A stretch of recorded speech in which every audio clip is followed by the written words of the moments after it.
Hello, everybody.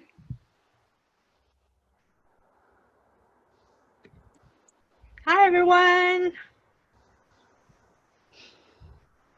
It's 1 o'clock. Apparently, it's 1 o'clock somewhere. My computer automatic clock, it reminds me of the time. The time.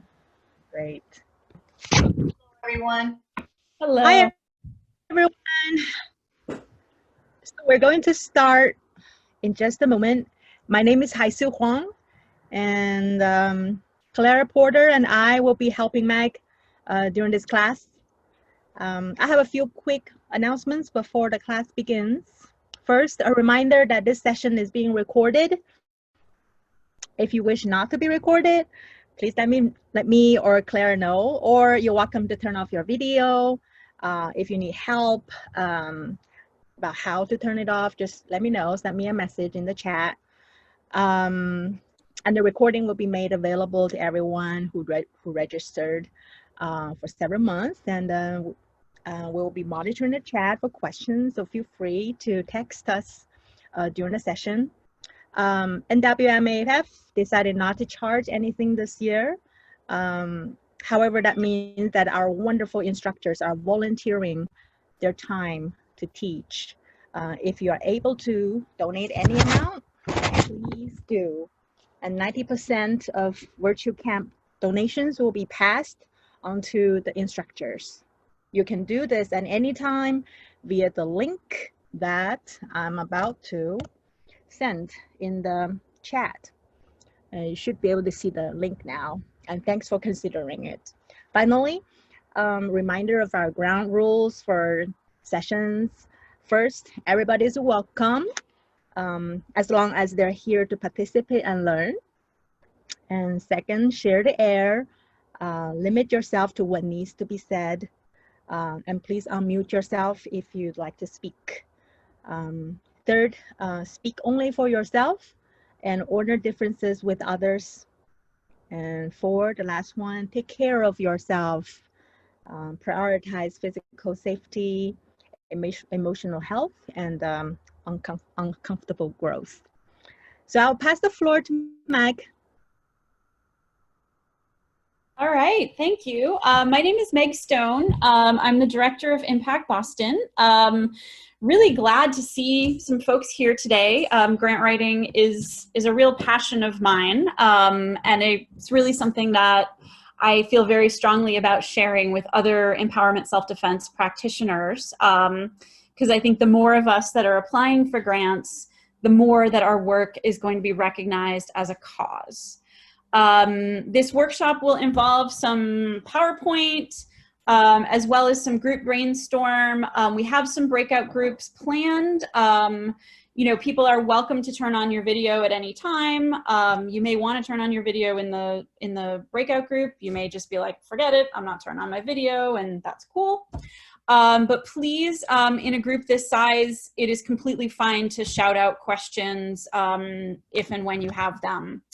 But before I get started, I just would love to get a show of hands, or virtual Zoom hands, whichever you prefer. How many of you are teach empowerment self-defense? And how many of you are martial artists? And many of you are both. And how many of you work for nonprofit organizations? And how many of you have your own martial arts business or work for a martial arts business? And then how many are solo practitioners? Okay, that helps. So I'm now going to share my screen. And actually, the idea for this presentation started quite a long time before I actually gave it. I came from the nonprofit sector. I had worked in aid service organizations, domestic violence organizations, organizations that addressed computer and technology access.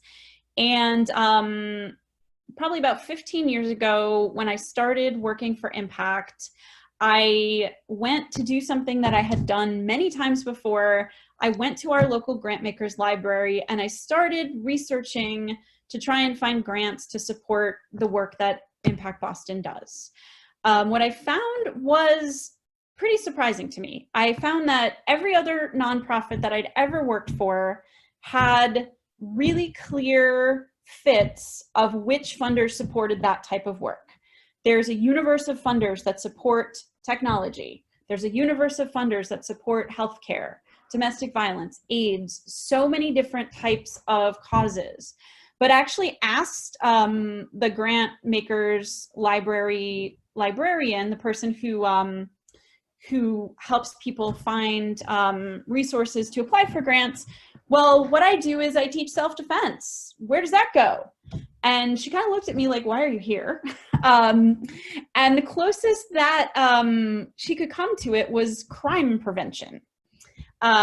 So I realized that we didn't have a niche, but the more I worked and the more I got grants for empowerment self-defense, the more I realized that that is a downside initially, but it quickly becomes an upside, because not having one niche means that you can find your work in many niches, which gives you a more diverse pool of funders that you can pull from.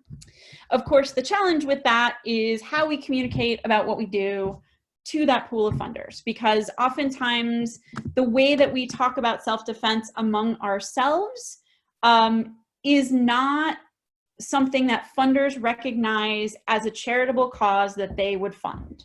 So what we're going to focus on today is both the mechanics and the pieces of writing a grant application, but it's not just a grant writing workshop. It's a grant writing workshop for empowerment self-defense practitioners. So it's really designed to think about how our work and how what we do translates into the niches that grant funders have created.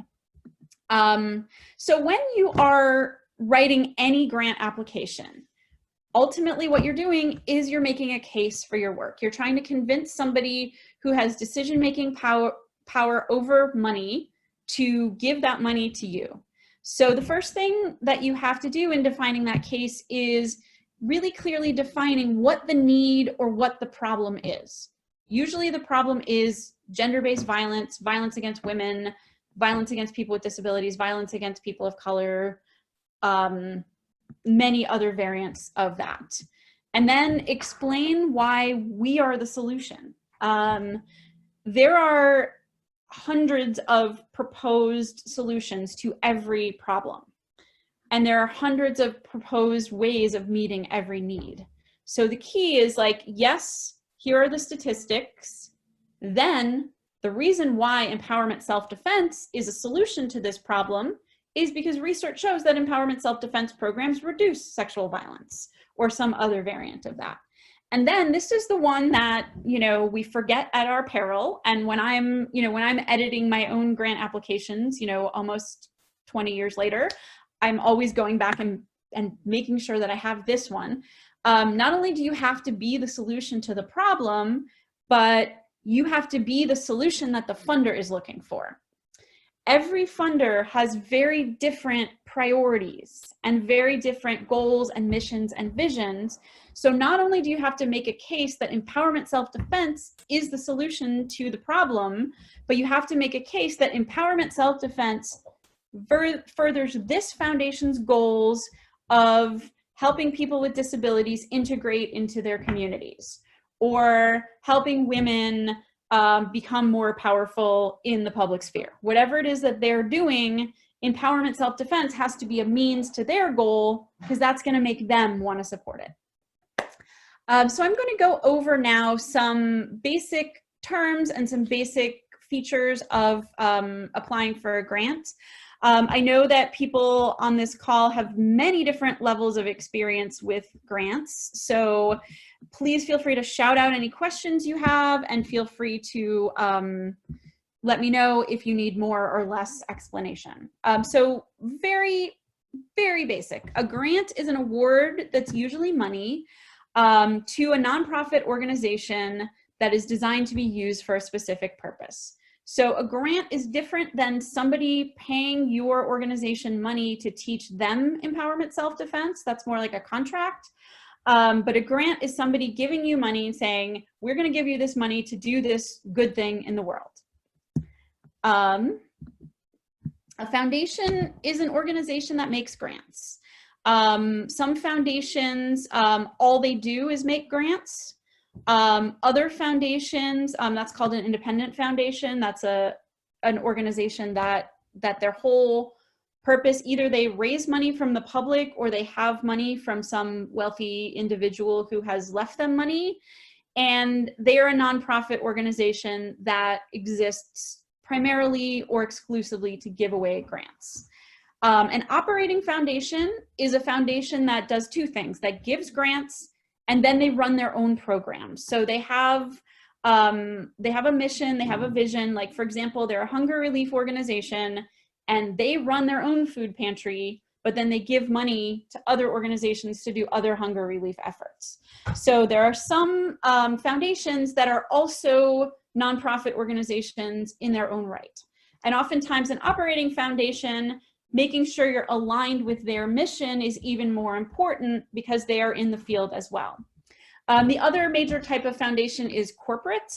So most businesses or corporations have charitable giving as part of their marketing and PR activities. So the foundation will be like the Verizon Foundation or the Eastern Bank Foundation. So it is a nonprofit foundation, and it is part of a corporation, and usually the people who work for that foundation are employees of the corporation. RFP is oftentimes an abbreviation that you hear that stands for Request for Proposals. And all it is it's a document that a foundation releases announcing the availability of grants and inviting people to apply. It is very rare that any foundation will give you a grant outside of their request for proposals. So the request for proposals is when they give grants, how they give grants, how much money they give away for grants. And it also will give you all of the information you need and all the instructions you need for how to apply. And again, it's very rare that you can just like walk in the door and give somebody an application at any time. There's usually a process for applying and a specific timeline and a specific format for applying. 501c3, when I asked folks if they were part of nonprofit organizations, about, a small portion of the group said yes. So 501c3 is just a classification of the Internal Revenue Service that designates an organization as being charitable, educational, and if you are a 501c3 organization, you don't owe any taxes other than payroll taxes for your employees. You have several other benefits from the federal government, as well as limitations when it comes to endorsing political candidates. So what is usually the case with foundations is that they only accept applications from 501c3 organizations because that is actually necessary for them as a 501c3 organization. So the reason why I haven't asked all of the business people and solo practitioners to leave is because there is a way around that. If you are not a 501c3, you can apply for grants by having a fiscal agent. A fiscal agent is basically a 501c3 organization, a nonprofit organization that takes you on, that says, we are going to accept this grant money on your behalf, and we are going to have an internal agreement with you by which we funnel the money to you. So Impact Boston is actually a fiscal agent for another group that doesn't have 501c3 status. And we have an internal agreement about what that partnership looks like, how the money is dispersed, how the money is spent. And that, that is something that a lot of nonprofits do. When it comes to fiscal agents, this is actually a really important decision, because if you are not a 501c3 nonprofit and you apply for a grant, the foundation is actually giving the money to the 501c3 nonprofit, not to you. So it is really important to have the kind of relationship with that organization that gives you enough feeling of trust and clarity that you want to be in a financial relationship with them. There's really two options for fiscal agents, and they have different benefits and different drawbacks. One option for a fiscal agent is a collaborating organization. You are teaching empowerment self-defense to people who go to support groups at the local rape crisis center. So the local rape crisis center is the fiscal agent. That really appeals to the funder because it shows that you have collaborators. That can have many upsides. The downside is then the rape crisis center is the grantee, not you. And if a change in leadership or a change in staffing happens, you may have difficulty accessing the funds if the original agreements are not being honored. Another way to go is organizations that do fiscal sponsorship as part of their mission. The one in our area is called Third Sector New England, but there are a number of nonprofit organizations who either as part of being a foundation or just as part of providing training and technical assistance and capacity building for the nonprofit sector will actually have fiscal agenting as part of their mission and part of their program work. These entities often have like a fiscal agent department. They probably have, you know, very clear contracts that they have with many other organizations, and it can have a much more clarifying effect that you are in fact the grantee, not the rape crisis center, not the shelter, not the community center. So both of these are really valid options. It just depends on what your goals are and what your relationships are. The organizations that are sort of fiscal sponsors as part of their mission may also be able to offer you other services related to accounting, bookkeeping, tax planning, etc., as part of their mission to make the nonprofit sector more accessible. Sometimes when you're applying for a grant, as a first step, they will ask you to write a letter of inquiry or concept paper. Basically, all this is it's a tiny grant proposal, and it's usually a first round of screening. They don't want you spending your time writing a grant application when there's just no possible way that this could be a fit. So they're trying to narrow down the applicant pool from letters of inquiry or concept papers. So really, this is a time to be incredibly focused and incredibly concise when you make your case. A budget, you know, we've probably all dealt with budgets if we have businesses or households, but it is an important part of grant writing because this is what gives the funder the information about how their money is going to be spent. And it's also a way that you demonstrate to them that you know how to manage money. So if you know how much your salaries are, how much, you know, what % of your rent is going to go to this program. If this is a $5,000 grant and you put in $4,000 for rent because your rent is really expensive, they're probably going to look at you and say that you're not using the money for the program and that their funds are being used to subsidize just, you know, your martial arts school or your for-profit business. So it's really important with the budget to tell the story of the program. You know, if you're saying in the application that you are training youth from the community to become empowerment self-defense teachers, and that is part of empowering youth, then wages or stipends or salaries for those youth need to be in the budget. So they really need to see your mission and your values and your purpose in that document. It is not just, it is not an afterthought. Let me just put it that way. Okay. So before I go any further, does anybody have any questions or comments or things that need to be said about about all those terms? All right, moving on. So the beauty of empowerment self-defense and what we do is it's a lot about recognizing boundaries and communicating clearly. which is exactly what you have to do to write a good grant proposal.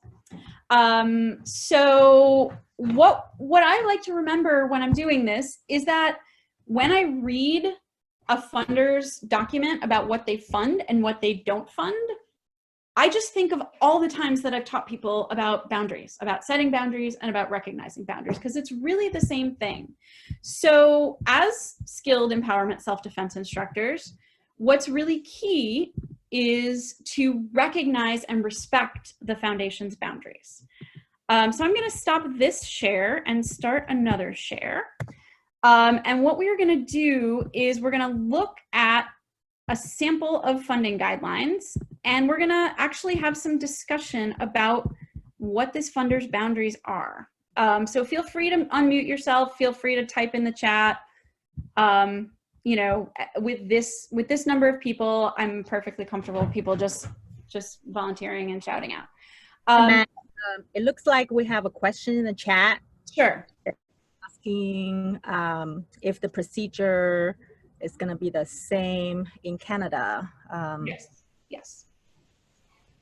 Okay. Yes. My experience is exclusively US, but many of the funders that I have researched fund Canada, fund other countries. The key is going to be, we're going to talk in this actually right now, we're going to talk about the various different types of information that you get from funding guidelines. And one of those types of information is their geographic focus. And if their geographic focus includes Canada, then you're good. And yes, I will acknowledge that my personal experience of grant writing is 100% in the US. And I know many Canadian people who have faced very similar processes. Okay, so this is the Women's Fund of Essex County. This is what they say about themselves. I'm not gonna read it verbatim, but I will read several pieces of it. The Women's Fund of Essex County changes the lives of women and girls by funding programs that offer demonstrated results. We identify the point of intervention that truly changes these women's futures.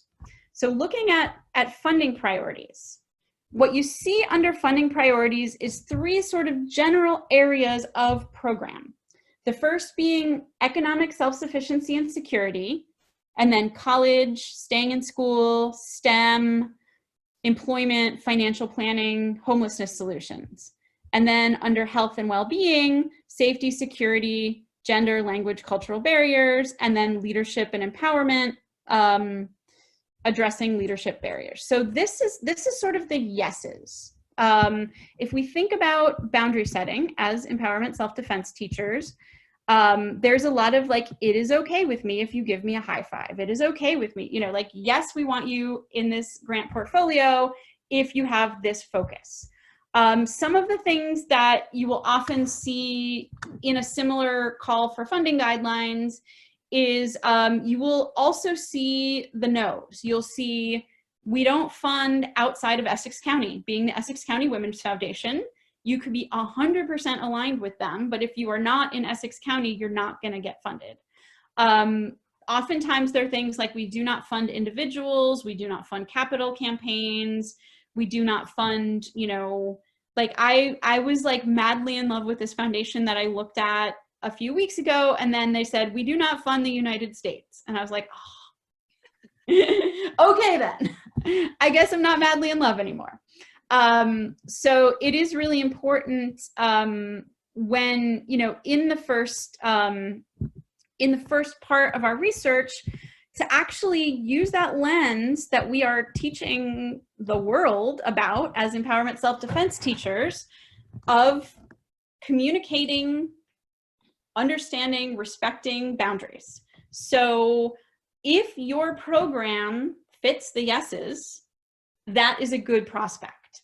If your program barely, vaguely, tiny, a little bit fits the yeses, you know that person who, like, your boundary is don't call me after 10 and they call you at 9:55, you know, like, you're technically respecting the boundary, but you're not really respecting the spirit of the boundary. So that is also probably not a good choice of a funder.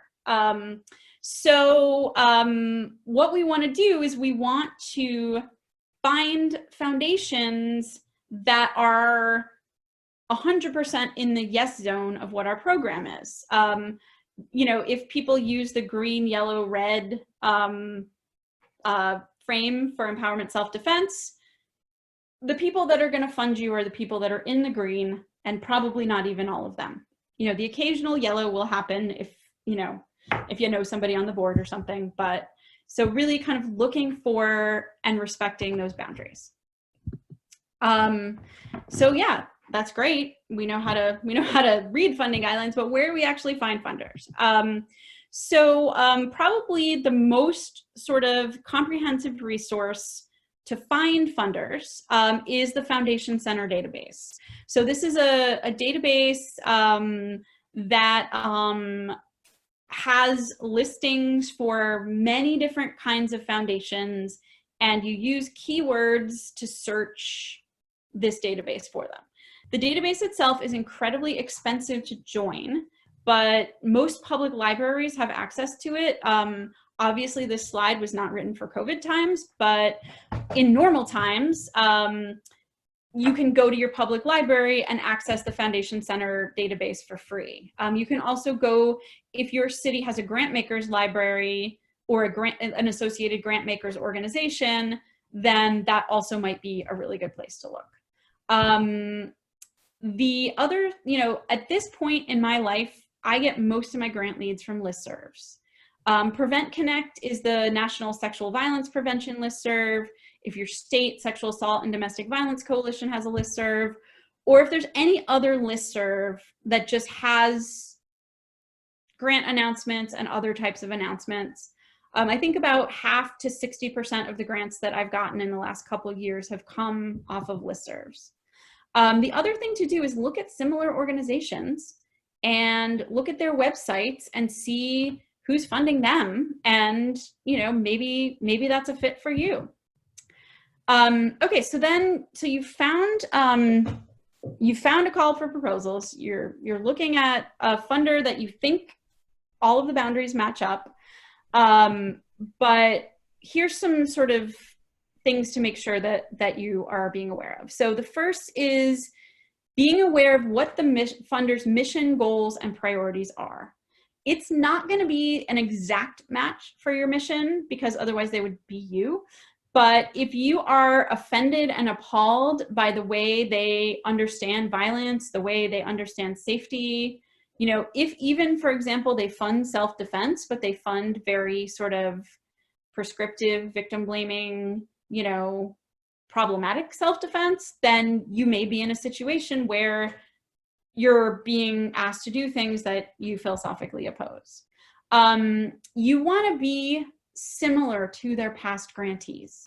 If they only fund, Planned Parenthood, the Girl Scouts of America, and the Boys and Girls Club, I am not going to apply to them because I'm not a large national organization. If they fund local organizations that are about the size of my organization that do similar work, I'm going to be much more likely to apply for them. Also, if you are a small solo practitioner trying to get a grant for the first time, you probably don't want to try and apply for $1 million grant, because if you apply for $1 million grant, you have to do $1 million worth of work. And you may also not want a $500 grant, because that might be too much work and too much energy for $500. So making sure that what you envision doing with the money matches the amount of the grant, and make sure you're proposing something that is financially viable given the amount of money they're giving away. Also making sure that the geographic specifications are on point, making sure that you can meet all the application requirements. Probably 5 to 10% of grant writing is making sure you give them all the attachments they ask for.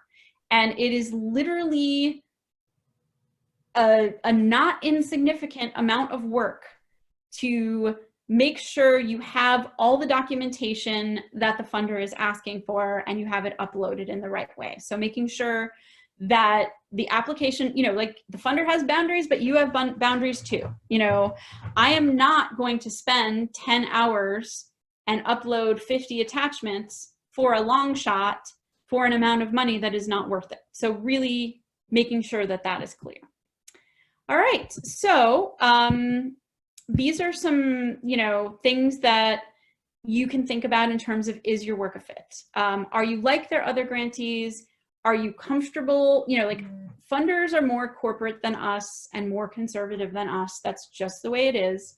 But can you live with the way they message themselves? Can you live with, like we have a grant from the Reebok Foundation, and Reebok's vision for women's empowerment is about going to the gym in Reebok products.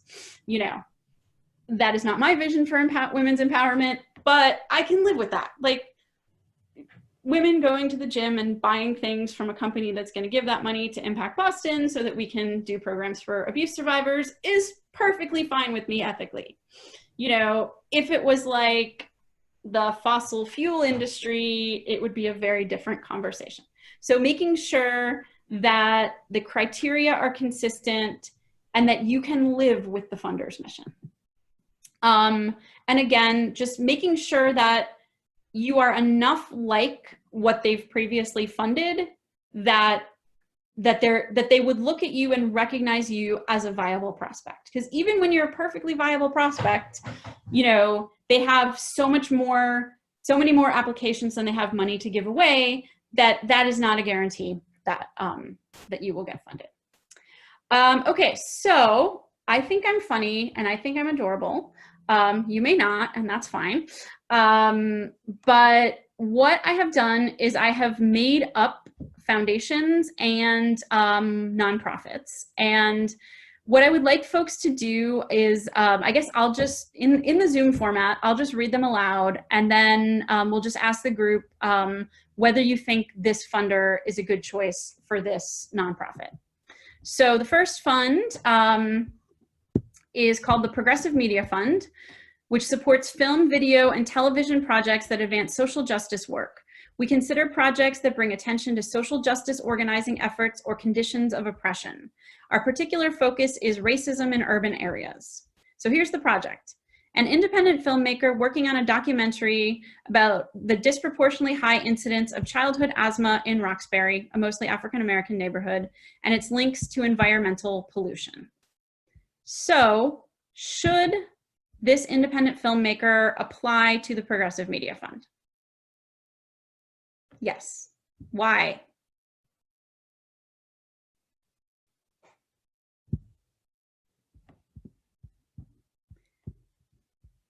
Why?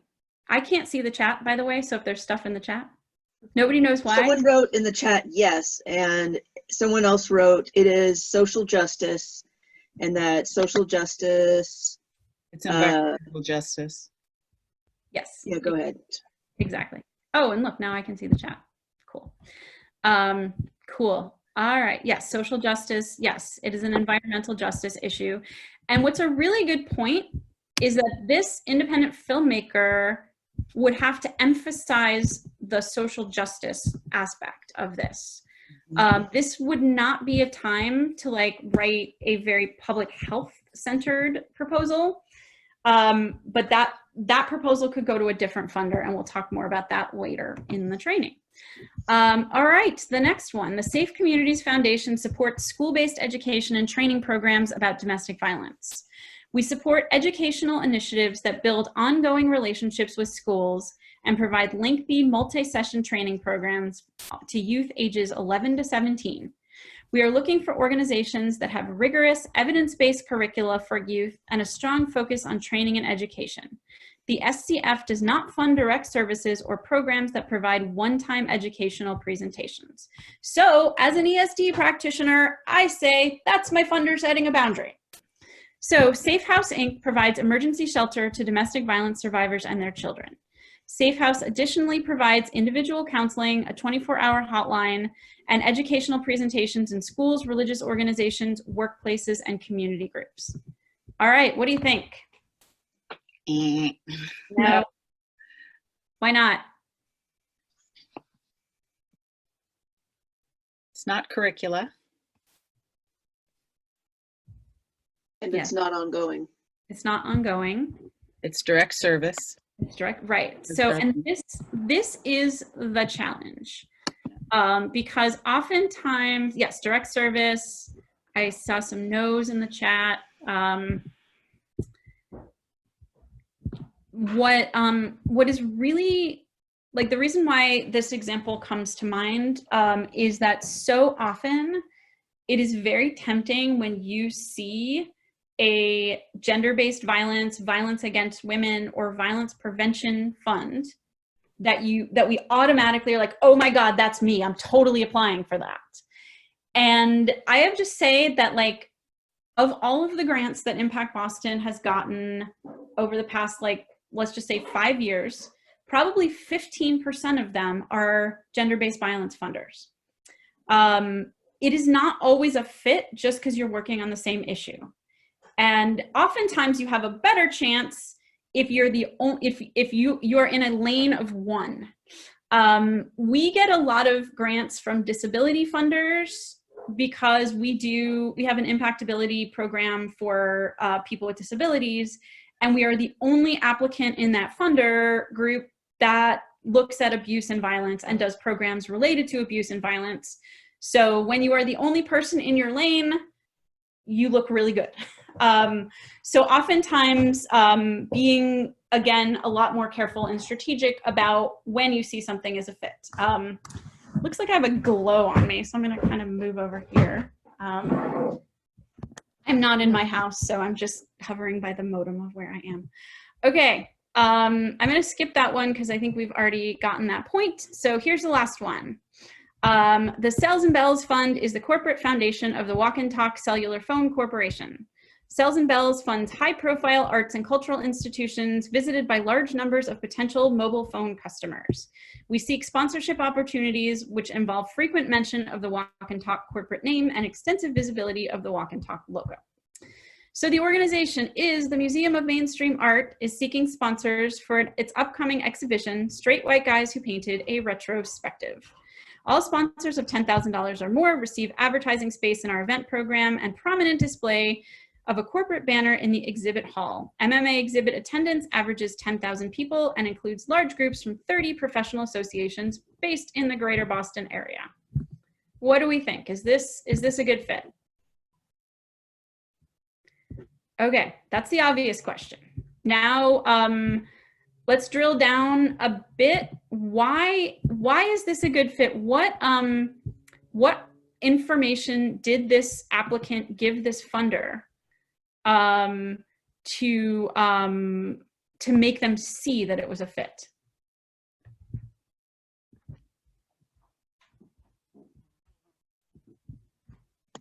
The visible advertising space. Visible advertising space.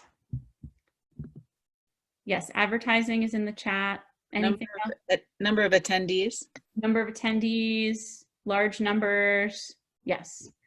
And if you ever want to become more cynical, read funding guidelines for corporate foundations, because it's oftentimes about using nonprofit organizations as part of their advertising.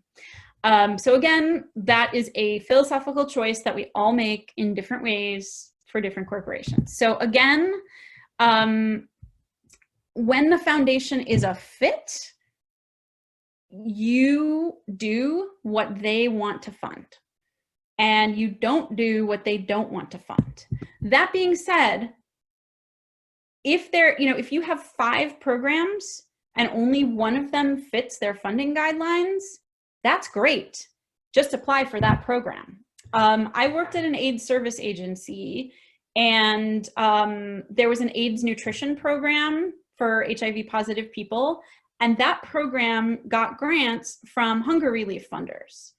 And those hunger relief funders would never have funded HIV testing. They never would have funded prevention. They never would have funded counseling. But because we were doing a nutrition program, the nutrition funders came in to fund that program. So it's not as if every piece of work that you do has to fit their guidelines. It's that the one that you're advancing and the one that you're promoting in the application has to fit their work. In the first example or the second example, if Safe House Inc. had a multi-session curriculum for middle schoolers, in addition to emergency shelter and all of the other services, that curriculum would be a fit for the funder, even though the rest of their programming was not. So it's not about 100% of what you do has to be a fit. It's more about making sure that the program that you're advancing is a fit. Okay. So a lot of what we have to do as we apply for grants is we have to frame empowerment self-defense. We have to communicate about what empowerment self-defense is. This again is another advantage that we as teachers have when writing grants, is because we communicate all day long and we connect ideas, concepts, and skills to people of many walks of life. That's what we do. So when it comes to framing, it's merely about understanding how to do this when the audience is not a group of students in front of you, but is actually a funder.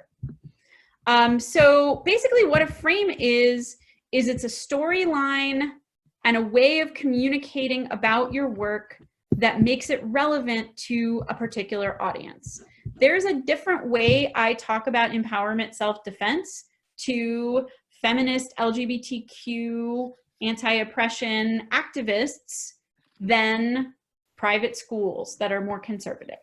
I'm not lying in either case, but what I'm doing is I'm emphasizing the details about what we do that are going to be most meaningful and most important to the audience that I'm talking to.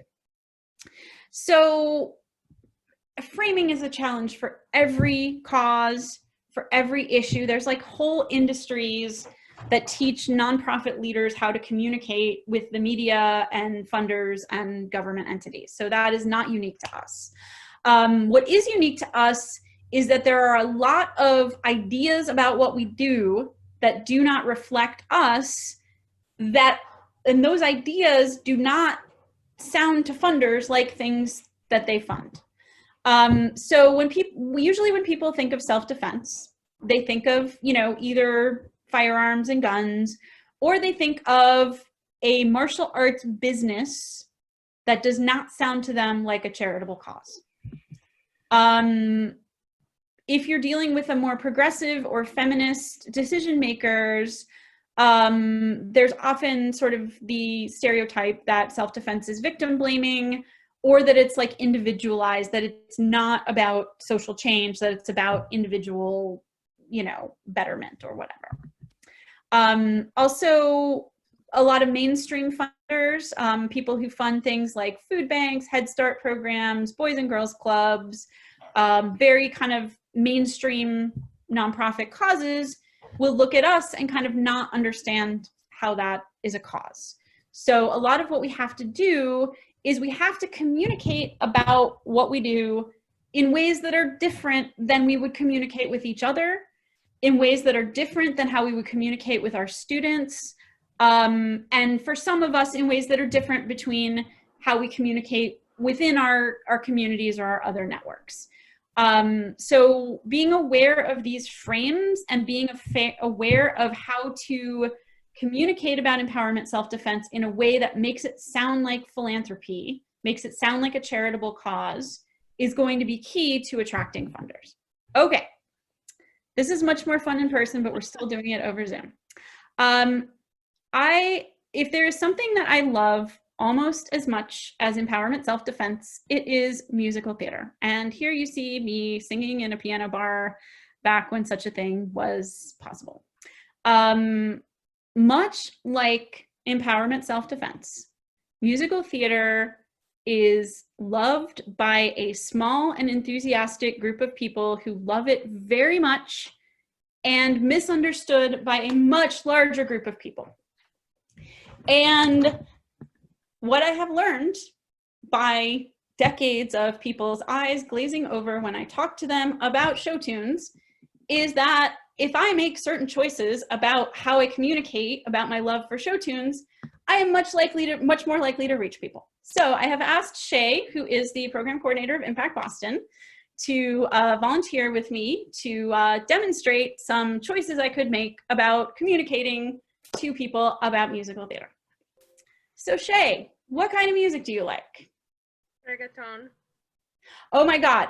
I have to tell you about what kind of music I like. I like Stephen Sondheim. And what I like more than Stephen Sondheim musicals is the songs that are cut from Sondheim musicals, because it really, really, really shows his creative process and what he was thinking when the show was in the out-of-town tryout in Boston, and then what he was thinking when it came to Broadway. Okay, Shay, or anyone else. How did that work out for me? I get a big thumbs down. Yes, yes, Shay is falling asleep. Yes, that did not work out for me. The chat says flatline. I like that. Awesome. Okay, so I'm gonna do this again, and we'll see if it goes better this time. So Shay, what kind of music do you like? Heavy metal. Awesome. What do you like about heavy metal? I like how the emotion and the anger really comes through in the music. Oh, cool. Well, if that's what you like about music, you actually might really like, there's a musical called Next to Normal. Have you heard of that musical? No. Awesome. So it's actually the story of a family that is in a lot of crisis. And what is so wonderful about the music is it has like a really kind of angry, driving, powerful score. And it just kind of gets at that feeling while you're seeing the family sort of struggle through what they're struggling with. Okay, so what was different that time? Yes, I'm seeing a gesture. Connection. There's a lot more listening, relating to the other person. I listened, I heard and related. And the other thing that I did is that I chose one particular musical that matched that person's interest.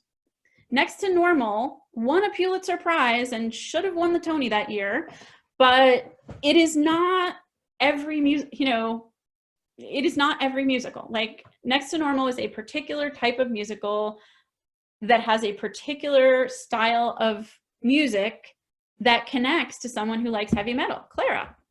I'm wondering if this might be a good moment for this question that's in the chat that's about if your organization isn't a particular or perfect fit, but what about writing a program for the funder? So writing to the grant rather than being a fit in the first place.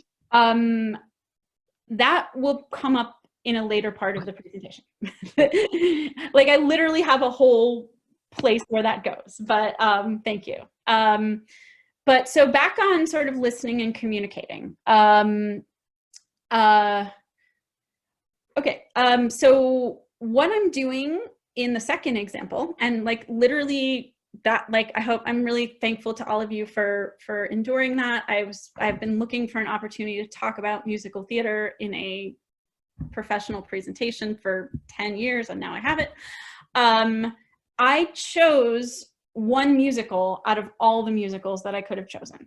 I did not talk to Shay about Oklahoma. I did not talk to Shay about Frozen. I did not choose musicals that don't connect with Shay's interest. And that is what we have to think about when we are connecting with funders. This is my niece playing soccer, because I got my niece and show tunes into the same presentation, and I am very happy about that.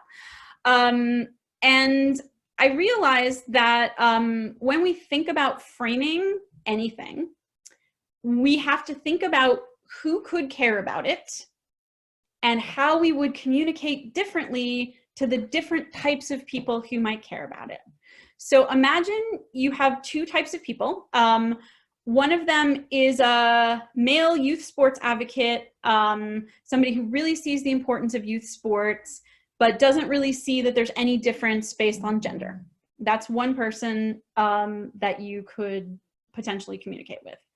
Another person is a feminist, someone who believes in women's empowerment and gender equity and changing gender norms, but who doesn't like sports, doesn't really care about sports, and doesn't understand why everybody watches so much sports.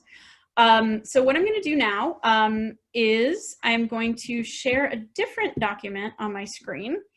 And what I would like us to do is to make some lists of how we might frame the importance of girls' sports to these two audiences. Okay, so, and if the moderators could read the chat, please. I seeing the chat and this document at the same time is not fun on a small laptop. So you're thinking about how you're going to communicate about girls' sports to the youth sports advocate. What type of things might you communicate? Why is it more important? Why is it differently important for girls? Are you okay with folks unmuting as well? Oh yeah, yes. Shout it out. Shay. Talk about it being do you even need the gender focus? If this person cares about youth sports, can you just be like, this is youth sports? You can, and you're looking for funding for your girls' sports team. Mm-hmm. It's unique. It has maybe a special audience. It's, has a special draw. Why should people, why should someone who cares about sports care about how it uniquely impacts girls? We have a response in the chat from Christina. She said there's numbers of girls becoming equal, self-esteem issues, and citing research shows girl athletes are less likely to develop eating disorders. Okay, so the girl athletes, that might be the non-sporty feminists. Girl athletes.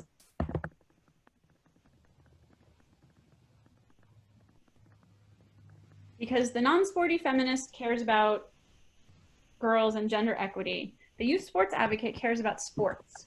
Right. And so the more you have girl players, you have more people engaged in the sport. You have a bigger sport audience. Yes, so making sports accessible to girls equals more people in sports. In the chat as well, it says less tapped market. Yeah, I would also say if there's a disparity, if you can show that this is a group that's not engaging in it so much and therefore not getting the benefits that the youth sports advocate I'm sure already knows about, you can say we're going to bring those benefits to this group. Great. All right. Yes, we know that I know how to spell benefits. This is so much easier with a marker in person, let me just say. Okay, so non-sporty feminists. Girl athletes are less likely to develop eating disorders. It's empowerment. Empowerment. Self-confidence. Self-confidence. Equality. Equality. Right, there's no less equal industry than sports. Mm-hmm. All right. Title IX issues. Right. Nice. Right. Legislative advocacy. Okay, so as you look at these two lists, do you see girls' sports in both of them? Mm-hmm. Yes. But they're not the same. They're not the same, and they are not the same in ways that are meaningful to who you're talking to. So if Shay had told me she really loved country music, then I would have picked a different musical. And, it is really important to kind of know who your audience is and what they care about and how you can connect ESD to what they care about. Because frankly, the universe of people who organically care about ESD is too small. So we have to build those bridges based on the way that we communicate about ESD. So here are some examples of ways that I have framed ESD for different types of audiences. So one of the frames on ESD is healing programs for survivors. So ESD helps people who've already experienced abuse heal from that experience. One frame is using the research that shows the psychological benefits. So this might not be the place for Charlene Sen or Jocelyn Hollander's studies about reducing the rates of sexual assault victimization, but for many of the other studies which have shown self-esteem, reduction of trauma symptoms, self-efficacy, healing. Also talking about body, a body-oriented way of healing and being able to use the research that shows that trauma lives in the body and body-oriented practices are more effective, as well as practical safety planning. Many victim service entities work with survivors to safety plan to kind of enhance their future safety. And I've really been able to show them how self-defense is safety planning. And then also survivors' own experiences of healing and positive change. So either like organized qualitative research or just your own student testimonials. So this survivors, we had one survivor who said on an evaluation form, part of the abuse is living in my body. It had to be physically released. So survivors kind of explaining how this healing experience is unique and effective. Another really key way of getting grants for empowerment self-defense is identifying populations that are at highest risk for experiencing abuse and violence that you have the skills and tools to work with, and then applying to funders who fund programs for that population. So a lot of the grants we get are disability funders. And the way that we've framed ESD for them is research showing that people with disabilities are disproportionately affected by abuse and violence. Looking at their other goals, usually their goals are things like self-determination or integrating into the community or meaningful life experiences. So I show how having the skills to protect yourself, given that you're more likely to experience abuse, gives you the confidence to engage with your community. So that is how I would frame ESD for that type of funder. Also, with people with intellectual and developmental disabilities, a lot of the ways that curriculums and programs effectively reach those folks is through concrete, specific, hands-on, accessible, repetitive learning.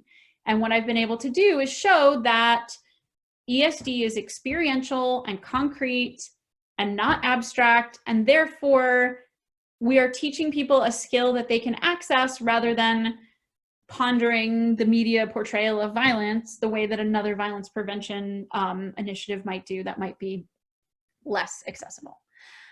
Geographically specific funders, basically showing the need and the track record that you have in that geography, and maybe how people in that geography with low income don't have access to your programs but need them. Just another, this is just sort of a laundry list of ways of framing ESD.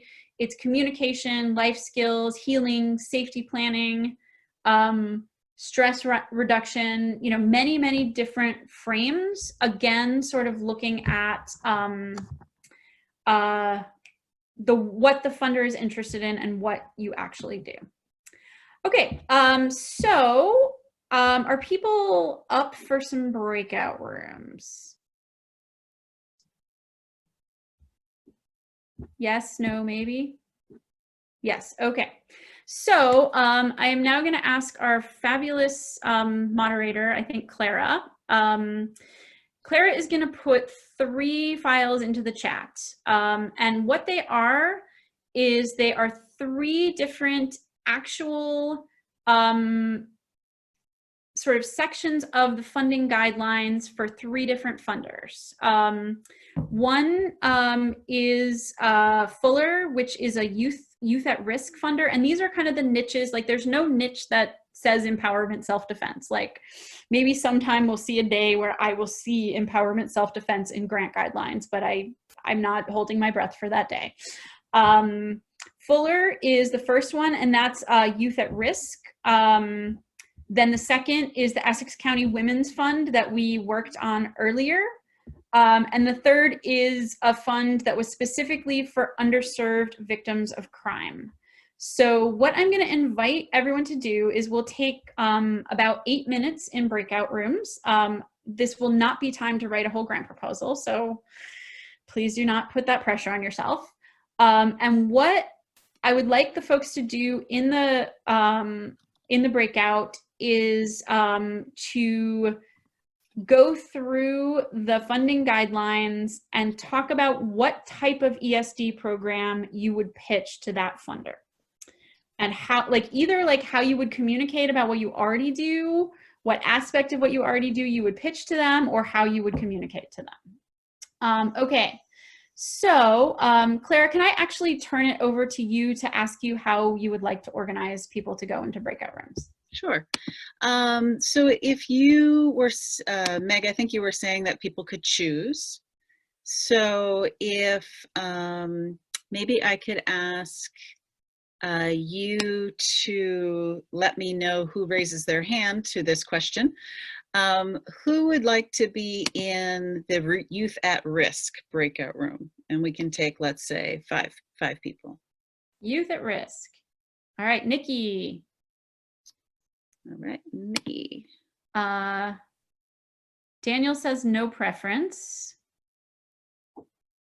So I guess we'll put, cool. Need a couple more people for youth at risk? And 2 people is fine. There's some people who are saying, okay, Darlene's gonna go in that group. Hi, Darlene. Okay, so we have our youth at risk group. Hi. All right, and now the Women's Fund. Who would like to be in the Women's Fund breakout room?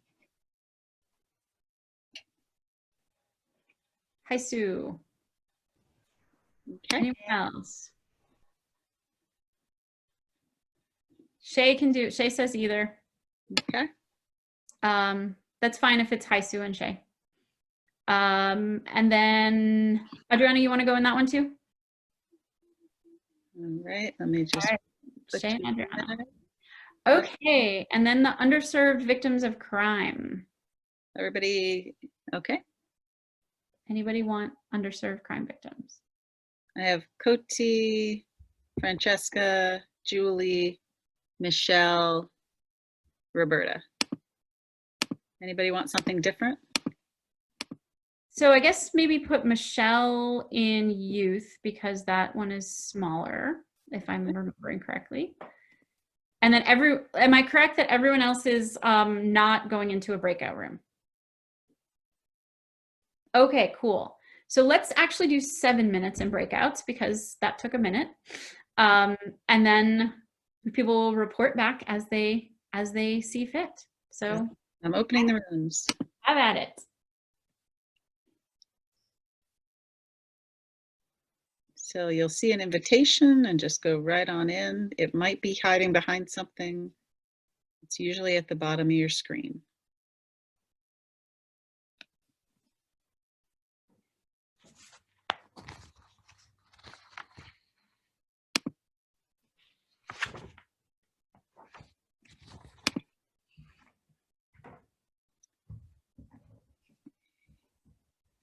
Roberta and Julie, you have an invitation to the underserved victims. It'll be somewhere on your screen. If you want to move some stuff around, you'll see it probably at the bottom of your screen. I think Julie is on her phone, so I think she might be. You still do it on your phone. Okay.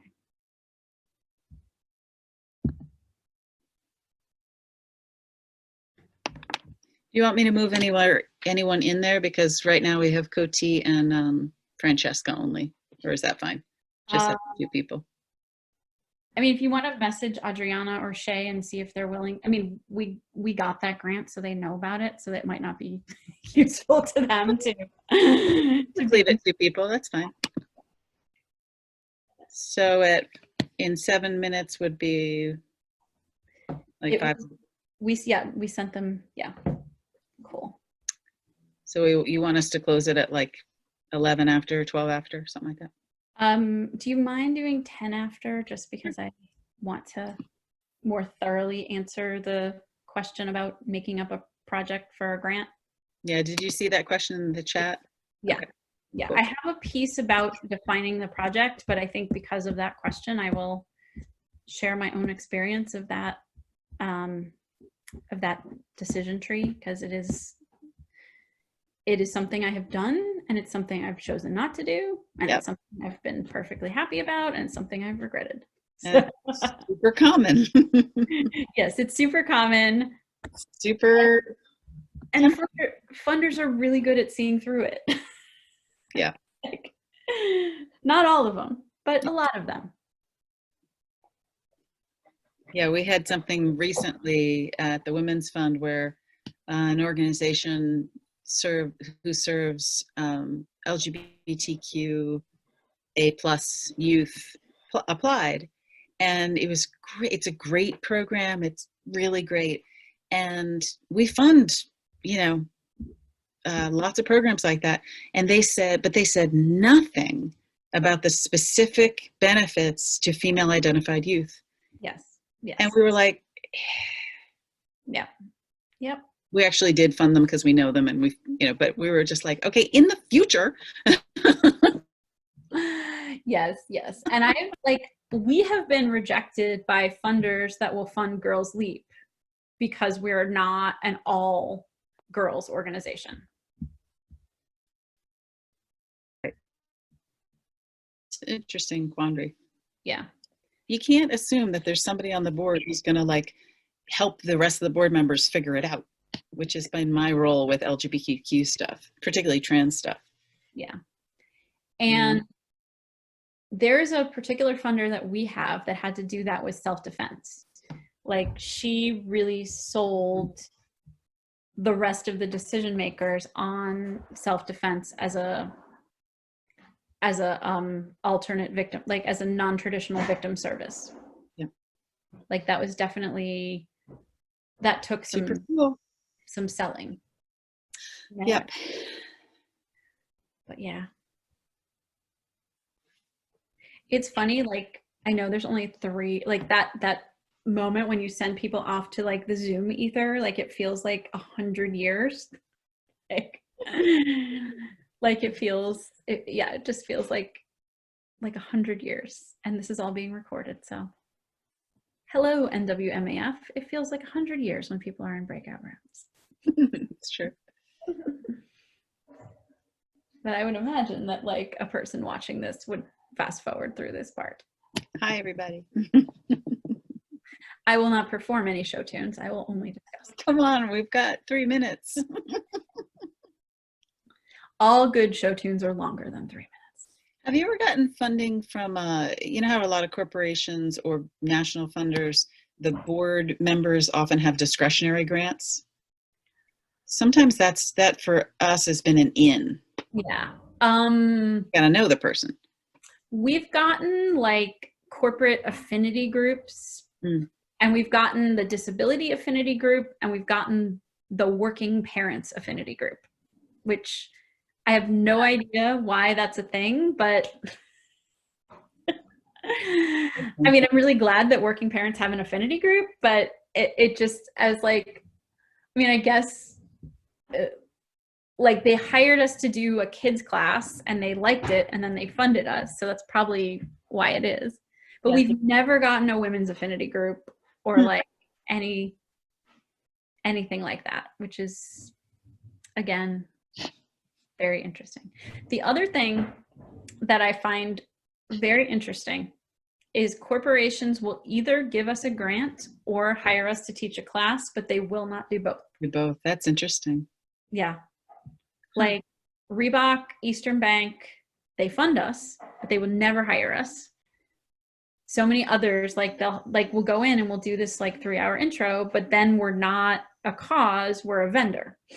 So yeah. And maybe they can't see you as, oh, they work with disabled adults. They can't do broad corporate work. Well, Yeah. of course I can. I think shall I give a 1 minute warning to folks, or do you want them to have? You might as well just pull them back because I feel like I have too many slides for 20 minutes. So I really don't, but I feel Those in the rooms, they'll have 1 minute to come back.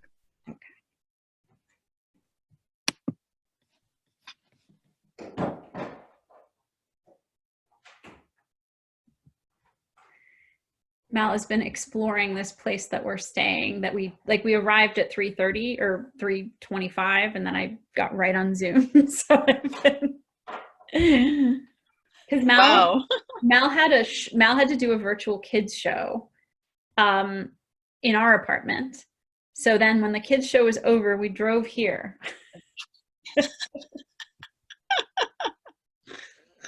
We have this 2-hour window. And it thankfully, there was an hour buffer. So when traffic got a little messy, we lost 20 minutes and that was fine. But yeah. That's funny. Come back, people. My fear. All right. Welcome back, everyone. Thank you for participating. Does anybody from the Youth at Risk group want to talk about how you would frame ESD for that funder or other Youth at Risk funders, or what type of program you would teach? Well, I don't know, we didn't finish our discussion, but I'm not sure that we'll give it a try here. Is that,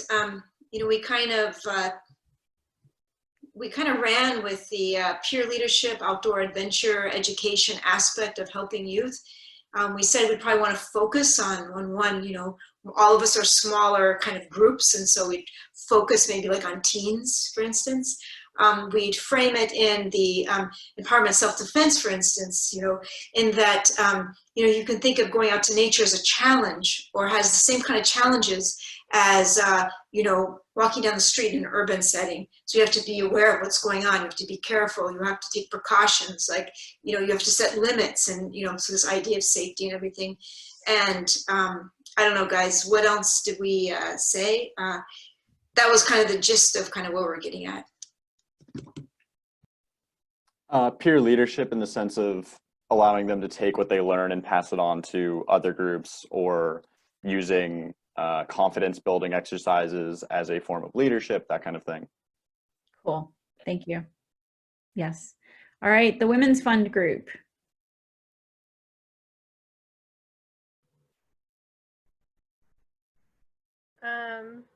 Now I want to open it back up, but I can't find it.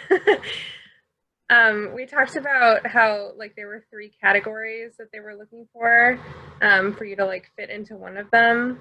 We talked about how we fit more into the health and well-being category, and how that has to do with safety and security and prevention of abuse, harassment, and bullying. And then one thing I was just thinking that we didn't get to talk about, but it says they are identifying the point of intervention that truly changes these women's futures. And I was just thinking about how research shows that girls are way more likely to be assaulted their first semester of college, and I'm sure outside of college there's also intervention points that are really crucial. So you could talk about programs that reach girls at an age right before they reach that point. Right. That's great. And that's a really good point. The other point that Shay's point is raising, and I'm just going to come back to the PowerPoint, is that when funders have 3 types of things they fund, even if you fit both of them, or sound like both of them, or feel like both of them, or all 3 of them, is often more advantageous to pick one, because they may be dividing their money into 3 pots, and you may need to fall, clearly into one. A lot of, I kind of joke that half of grant writing is following directions, but you know, it's almost not a joke, because that is a huge part of it. Okay, so framing, choosing the right program, identifying the right funder as a fit is part of it. Then, you know, there's the work that takes the most time, which is writing the proposal. You all are going to get a handout that's like a 20-page booklet that goes over writing the proposal in more detail. But I'm now going to just talk about some general elements of a well-written proposal. So first of all, being able to clearly articulate what the problem is that you're addressing and be able to substantiate it. You know, not just violence is really bad, but this prevalence, this impact. You know, when I go to like educational funders, I pull a lot from the research about how sexual assault impacts people's academic careers. I would not talk about that with other funders. Reasons why your work is an effective way to address the problem, a case for why your work fits their needs. And then get very specific about what you're going to do, how many people you're going to reach, how you're going to reach them. Like, you want to imagine that the funder is reading like a stack of, you know, 20, 30, 50 proposals, and you want them to get a picture in their mind of what your program looks like. And you want that picture in their mind to be of the meaningful details. Like, you don't want to tell them the mats are blue and the kick shields are black, because like that's a picture, but it's not meaningful. You know, you want to tell them a group of LGBTQ teens from the local high school will come to us after school and be in a space that has gender neutral bathrooms, and they will learn this curriculum. And if they don't have enough food, we will feed them, etc. Very important test when you are writing a grant proposal is to read the application question and make sure that your response is actually answering the question. Because if you don't do that, then the funder not only doesn't have the information they need, but wonders why you're not giving it. So if the question is, what are the challenges facing the population you serve? You are going to start your response, the challenges facing the population we serve are.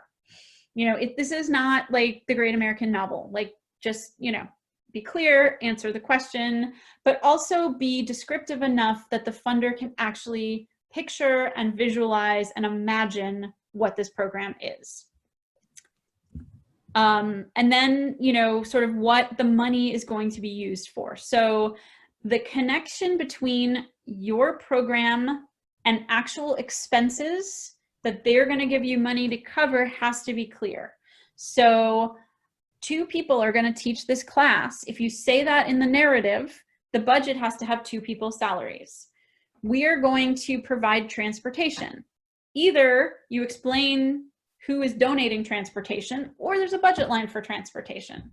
You know, we are going to travel to this place. If you're going to stay overnight, paying for it goes in the grant application.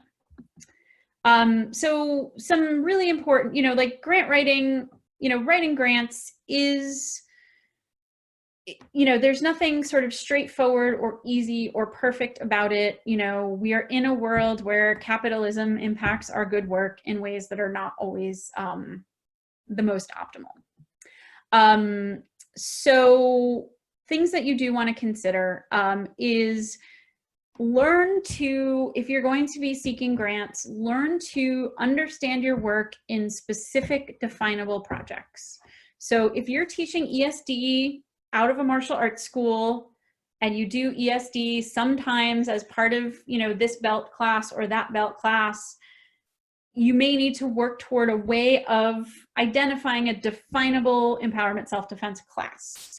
Or if you teach multiple classes or multiple communities, like, what do you actually need money to do? What exactly are you going to do? And this is actually the place where that question that was in the chat comes in, because oftentimes funders drive our priorities in ways that, you know, I don't wish were the case, but the reality is that there is the case. So there are times when you will look at a grant and you will see things in that, you know, list of funding priorities that are not exactly what you do, but are something that maybe you could do.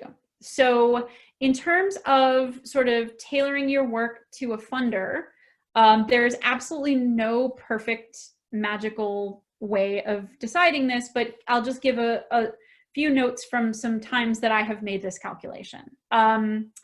There was a grant that we got that the funder was a pretty prominent national sexual assault funder.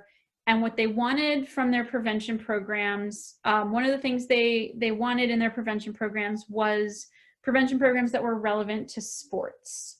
Impact has a reputation for working with people with disabilities and having empowerment, self-defense, and other abuse prevention programs for people with disabilities. So I was able to reach out to some of my contacts and say, would you collaborate with us on an abuse prevention program for adaptive sports?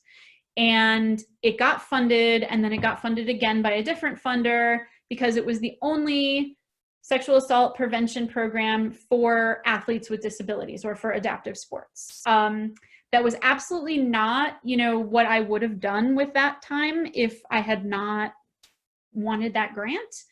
But I actually chose to go for it because it was a grant that really elevated us, and it was one that I really wanted. The work itself was actually a really natural outgrowth of all of our other work. So we had been doing work in schools, we'd been doing work in disability services. We were not reaching people in any kind of recreational space in their lives. We were only reaching them like where they got sort of social services and where they went to school. So it was another aspect of people's lives that we were not reaching. And we had staffing capacity to do it, and we actually collaborated across with a different program, and we had a former college adaptive sports athlete participate with us in developing the curriculum, so we were able to build that. That really worked out because we had the capacity to do it, we were excited about it, and it broadened and grew our work. I have had other experiences where I have tried to kind of shoehorn a program into a grant. You know, usually what happens is the funder sees that you're shoehorning and doesn't fund you because it doesn't look like your track record matches the project. Other times you get the grant, and I've seen this happen. You get the grant and it's just a source of aggravation because it's taking you away from what you really want to be doing. So it is really important when you're defining a specific project is to be more flexible, because your favorite, like my favorite two curricula have never gotten a grant. Like neither of them have, and probably neither of them will. And I'm still 100% committed to them, but I know I have to raise other money in order to support them. And frankly, other Impact Boston staff's favorite curricula are a lot more fundable than mine. So thankfully we can go that way and do that. Which ones are our new sexual assault resistance program for teen girls and non-binary people that I want to do like a real kind of randomized evaluation of with Lindsay Orchowski at Brown. The other one is a sort of peer leadership program that uses like self-defense to build adrenaline management skills for bystander intervention that like literally has never been funded. So luckily other people do more fundable work. Anyway, so that's specific projects. Make sure that as you are working on your grant application, you are thinking all the way through the timeline of when this work is going to happen, because the funder really wants to see that you have the capacity to deliver the work in the grant period and that you understand how to place your work in time. And then you also may want to build a track record. Like we have gotten big grants for programs that we started with small grants. Shay from Impact Boston, I will put Shay on the spot, is currently doing a new pilot program that we don't have a funder for, but we started the pilot program without a funder because we want to look to a future funder like we have a track record. Being aware of how to understand your work as being new and being established. Some funders they only want to fund like innovative new things. Other funders don't want to fund something that doesn't have a track record. The best solution I have found to this is doing an existing program in a new location. So we have an impactability curriculum that has been in Boston Public Schools for 10 years, but suddenly it becomes a new program when it goes to a new school. But it's also an established program because it's been in Boston for 10 years and it has an evidence base. Also, be aware of the reporting requirements. You will need to produce documents. You will need to prove that you use the money properly. You will need to report on your programs, and just make sure that the reporting requirements match your capacity, because it is very different for different people. So I am now going to ask the moderators to put the remaining documents into the chat. And the remaining documents are basically a 20-page version of that last few slides that will give you a lot more sort of specific guidance on how to actually write the proposal. The other one is actually some real-world examples of ways that I have described our work, self-defense training, for grants that we have been funded. I use the word self-defense in probably less than 25% of the grants that we submit. So I use many different types of words to explain what we do that funders understand better.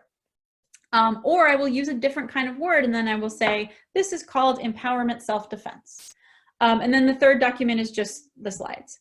But the beauty of writing grants is that it helps you and it serves you even when you don't get funded. So you will not get funded most of the time. That is just the odds. But here's how it helps you.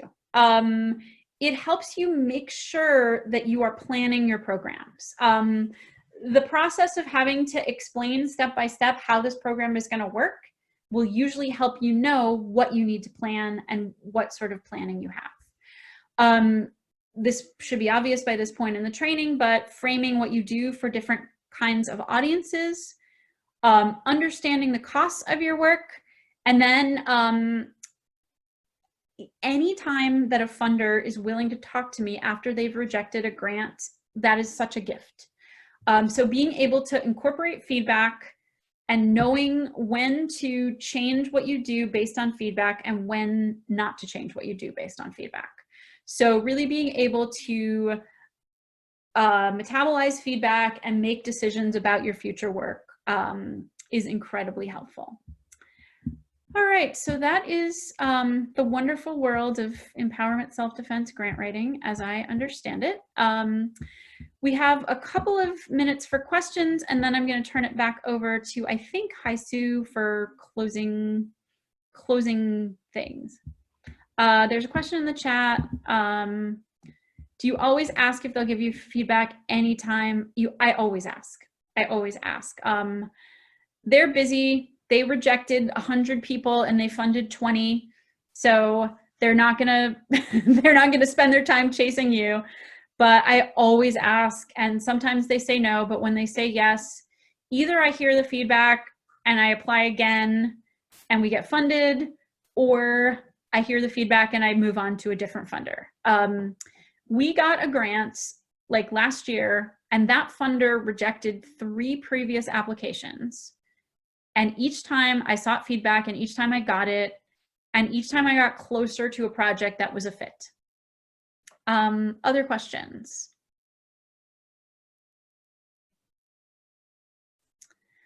All right, well, thank you all for spending this fabulous pandemic Saturday summer with me and my grant writing. And I hope you write lots of grants. And well, before we end the session, I'd like to invite everyone to give Meg a round of applause for such an intensive session. Thank you, Meg. And if you really enjoyed our class, please consider a donation. And then the recording of this session will be made available to everybody very soon. All right, please take care. Thanks, guys. Thank you.